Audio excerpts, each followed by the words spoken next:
There is a particular feeling that shows up on a Monday like this. It is not dramatic. It is not loud. It is not even negative. It is that quiet mix of returning to routine while still remembering what rest felt like. The inbox opens again. The calendar starts filling up. The pace picks up. And somewhere underneath all of that, there is a subtle question that most people are not even aware they are asking. How do I move forward without forcing myself through the day? How do I receive what I want without pushing so hard for it? Or how do I get back into flow after stopping for a moment? That question is not random. It is the exact moment receiving mode becomes relevant. Receiving mode is not about waiting. It is not about sitting still and hoping something arrives. It is not about pretending you already have what you want while secretly feeling frustrated that you do not. Receiving mode is a specific internal state where you are genuinely content in the absence of manifestation while still being excited about what is unfolding. It is the place where you know something is coming without checking for it. It is the place where the process itself sustains you instead of draining you. Most people misunderstand this because they believe excitement should only come after results. They believe satisfaction is earned once something shows up. But the truth is the opposite. When you are satisfied first, when you are emotionally aligned before the result, that is when you are allowing what you want to come in. That is receiving mode. There will always be something you want that has not yet manifested. That is not a flaw in the system. That is the system working perfectly. Creation is ongoing. Expansion never stops. So the goal was never to finish the list. The goal was to feel good while the list continues to evolve. When you are thrilled about what is coming, when you enjoy the unfolding itself, you are creating from the same emotional position as your non-physical perspective. You are thinking like a creator rather than a pursuer. What often happens instead is this. A desire is born, and for a brief moment, there is excitement, fresh energy, new eagerness. Then, attention shifts to where you are standing now compared to where you want to be. That comparison turns eagerness into impatience. Impatience turns into discouragement.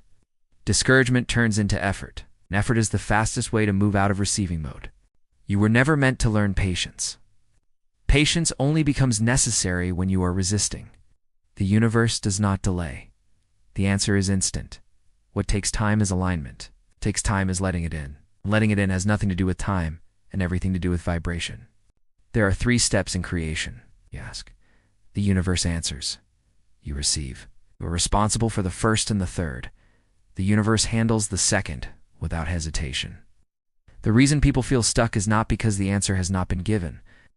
It is because they are not in the state that allows reception. Receiving happens when your emotional state matches the essence of what you want. When you feel eager, you are letting it in. When you feel appreciative, you are letting it in.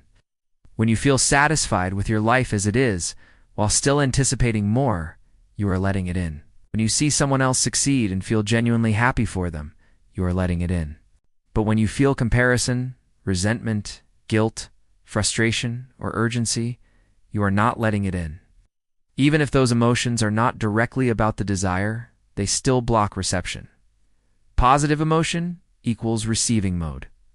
Negative emotion equals resistance. It is that simple. Your emotions are not random.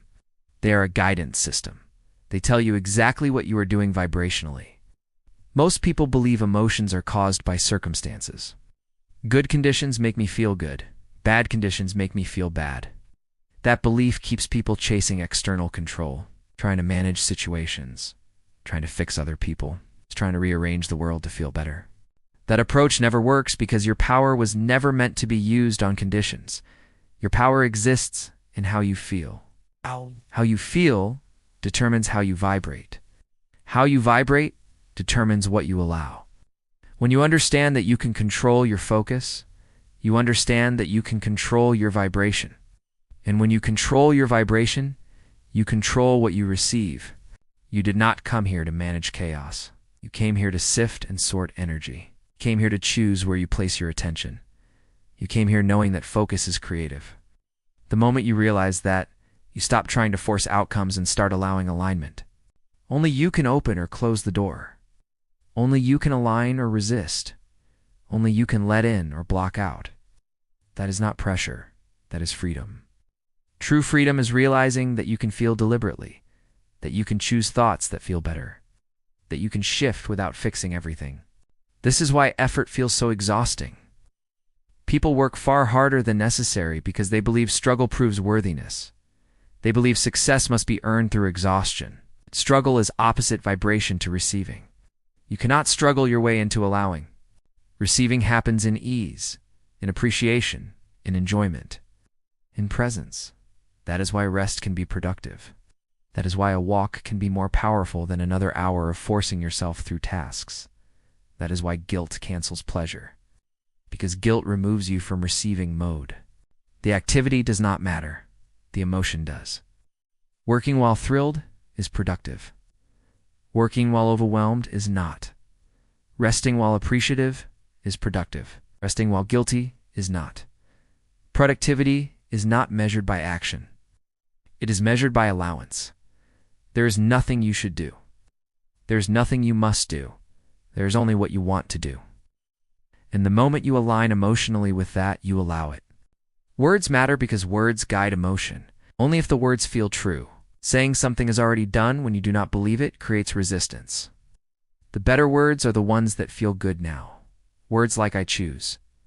I am open. I am allowing. I am ready to receive. I am relaxed about timing. I trust the unfolding. Choosing thoughts that feel good is the work. Choosing memories that feel good is the work. Choosing to feel better is the work. Everything else follows. Receiving mode is not something you switch on once and keep forever. It is something you return to moment by moment, especially on days like this, especially on a Monday, especially when routine resumes and the mind wants to rush ahead. You do not need to push yourself back into momentum. Momentum returns naturally when resistance drops. You do not need to make things happen. Things are already happening. Your only work is to let them in. So today, instead of asking how fast it will come, ask how good can I feel right now. Instead of checking progress, notice ease. Instead of forcing productivity, choose alignment. Instead of effort, choose allowing. That is receiving mode. And the moment you stop trying so hard to get it, you realize you have been in it all along.